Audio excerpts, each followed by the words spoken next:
वंदे भारत मातरम, वंदे गुरु परंपराम,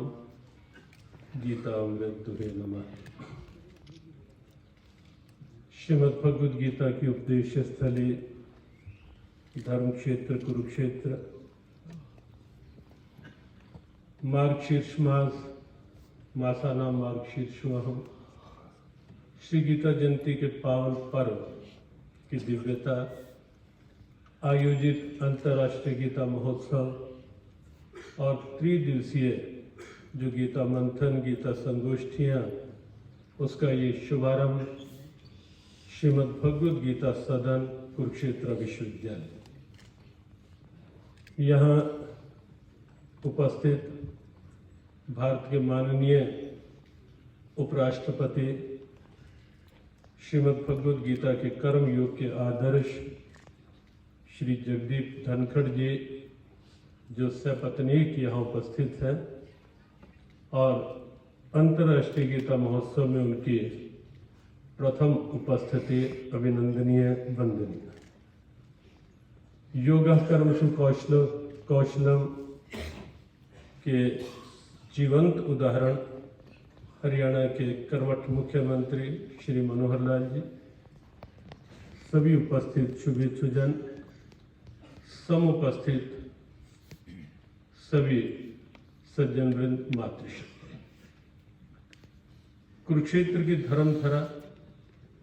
जो land of Mahabharat, युद्ध की भूमि के रूप में जानी जाती रही है, सत्य भी है, महाभारत का युद्ध यहीं हुआ था, कुरुक्षेत्र में ही। लेकिन यह भी सत्य है और भारत का गौरव है कि युद्ध के उस वातावरण में से, अशांति के उस वातावरण में से भी शांति और सद्भाव का उद्घोष हुआ था श्रीमद् भगवद गीता के रूप में इसी धरा पर। विश्व के बहुत से चिंतक, विचारक, वैज्ञानिक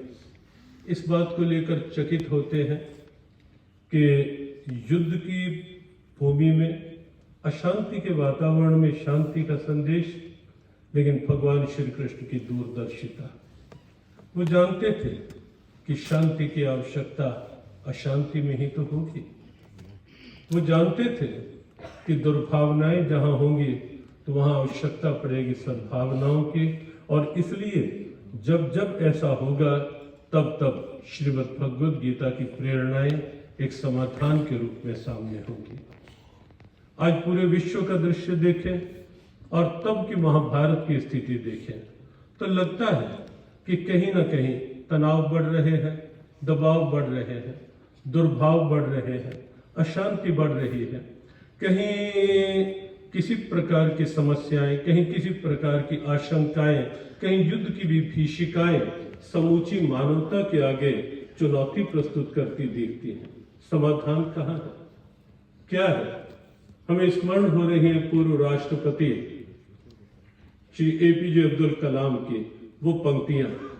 जो उन्होंने नालंदा विश्वविद्यालय में संभवतः जीवन के अंतिम अपने उद्बोधन में वहां जो पंक्तियां कही, क्योंकि वो स्वयं भगवद गीता के अच्छे अध्येता रहे, उन्होंने वहां कहा कि विश्व को यदि शांति और सद्भाव चाहिए तो गीता के मार्ग को अपनाना होगा, गीता के मार्ग पर विश्व को चलना ही होगा, कोई विकल्प देखता नहीं है। वसुदेव कुटुंबकम,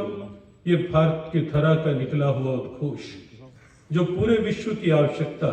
और पिछले दिनों में G20 के समय में भारत की इस दिव्यता वसुधैव कुटुंबकम ने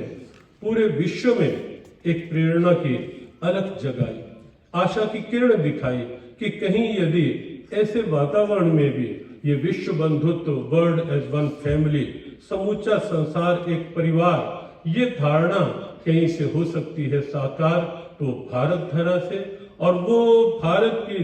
संस्कृति, सनातन की प्रतिनिधि इस दिव्यता से जो श्रीमद् भगवद गीता के रूप में है। एक ऐसे समय में जबकि फिर से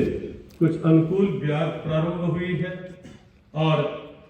सूर्य के आगे से बादल छटने प्रारंभ हुए हैं, फिर से सूर्य का आलोक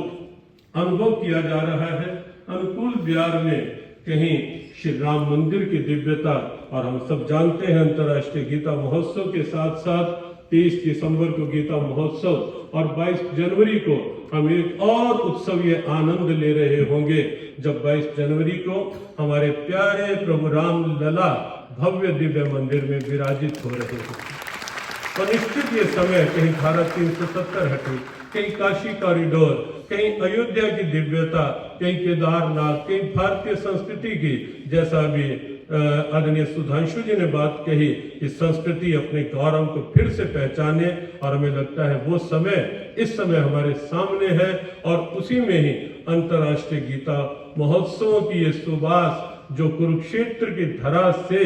पूरे विश्व तक, अनेक देशों तक पहुंची, वसुदेव कुटुंबकम की दिव्यता को लेकर के ये साकार हो। अंतर्राष्ट्रीय गीता महोत्सव उसकी एक दिव्यता की पूरे विश्व में प्रेरणा बने। इन्हीं शुभ इच्छाओं के साथ मंच को, वाणी को विराम। ओम शांति।